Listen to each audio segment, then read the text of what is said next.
بسم الله الرحمن الرحیم. اوس په ايډاب اډیشن کې دا طریقه درته ښیم چې یو بیان یا تلاوت یا اذان یا نعت دا کې برابر کې. ايډاب اډیشن خلاصوم. دلته اوس ايډاب اډیشن ته یو دغه راپورته کوم، یو اډیو راپورته کوم، یعنی MP3 شي.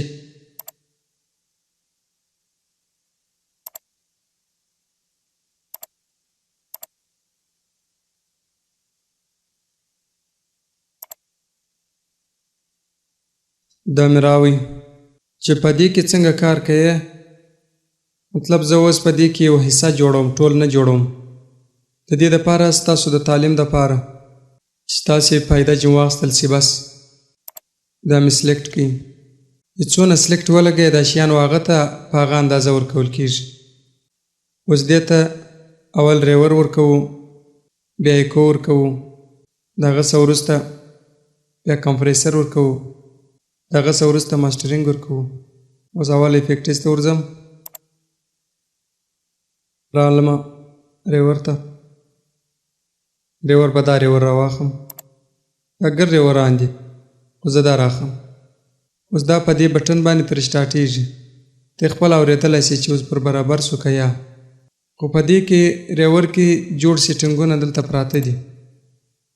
دا ګرده جوړ دي، په دې کې بېلابېل طریقې دي، خو چې پر کم حال ولاړ دي هغه جوړه طریقه ده. زه پر هغه طریقه ورکوم. اوکې، بیا ورځم افیکټس ته، ډیلای راخم. دا ګردې ډیلای دي، ایکوګانې دي. کومه یوه چې ته راغې هغه صحیح ده، خو ته به برابرې په خپله، او د دې ایکو برابرېدل چې دي لږ اسانه دي. دا په دې بیا سټارټېږي. ته یې کتلی سې چې څونه اندازه مې ورک. دا بټن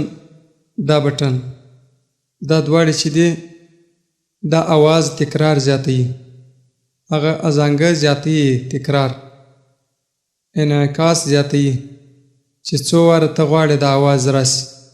په دې بټن او په دې بټن باندې دا زیاتېږي. اوکې مې ولګول. بیا ورځم افیکټس ته، کمپریسر را خلاصوم. دا کمپریسر په دې کې بیا بېلابېل سیټینګونه شته.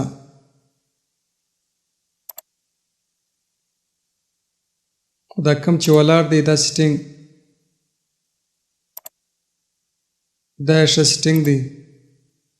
مثال طریقه به هم درته وښیم چې پر دا اندازه باندې کم.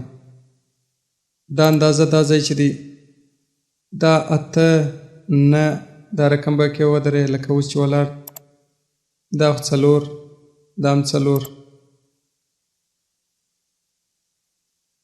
دا داسو. بس دا ترتیب باندې چې څنګه ولاړ دی پر دې برابر که، بس اوکې. درېیم ورځو ماسټرینګ ورکوو. دلته ماسټرینګ ورکوم. ماسټرینګ چې دی داسې جوړ دی، په دې کې لږ کار کول غواړي. که ته چیرې غواړې چې اواز راووځي دا به راواخې، داسې به کې په دې باندې اواز راوځي. لږ کښته که، په دې به اواز ډکېږي. دا نشان به ایله کې، په دې اواز ډکېږي. هلته تا ته خپله اندازه درکوي چې داسې وړې اواز ډک راسي، داسې وړې اواز سپکي، داسې ډکېږي. دا زه دا رقم اوس کوم، لږ دا ورمخته کوم، لږ دا ورمخته کوم. اوکې لګوم. اوس دا چې دی دا بالکل برابر سو، خو دا په دې اندازه سو. اوس به یې واورو چې څنګه سو.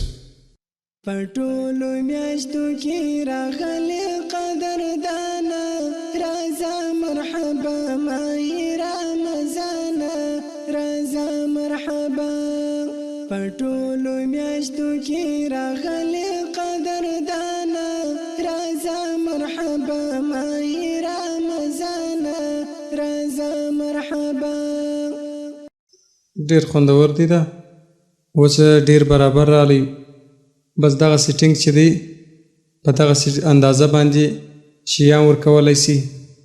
دا نو په تقریر کې هم استعمالوای سي، په نعت کې هم استعمالوای سي، په اذان کې هم استعمالوای سي، په تلاوت کې هم استعمالوای سي، په ټولو کې بس دا استعمالوای سي. خو هلته ورته ګورئ په خپل اندازه کې چې اواز څه رقم رالی، خوندور سو نه سو خوندور.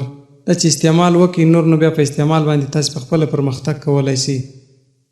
دا چې کومه اندازه ما تاسې ته ښوولې ده دا د تعلیم دپاره چې خالي طریقه یې تاسې ته معلومه سي. نور هغه خواته تی په خپله کار کې کوی سي. نو بیا دا راخو سیو کوو. دلته رالم فایل ته، فایل کې رالم سلیکټ مې لګولی. د هغه تیر سبقانو کې ما تاسو ته د سیو طریقه ښوولې وه، خو بیا یې درته ښیم. سیو سلیکټ، دلته به نوم ورکې. دا خو MP3 دی، دا به ما درته وویل دلته به MP3 کوې. سیو. اوس به دا راکښته کو، دا دې راورسېد MP3. بس دا سبق هم پر دغه ځای باندې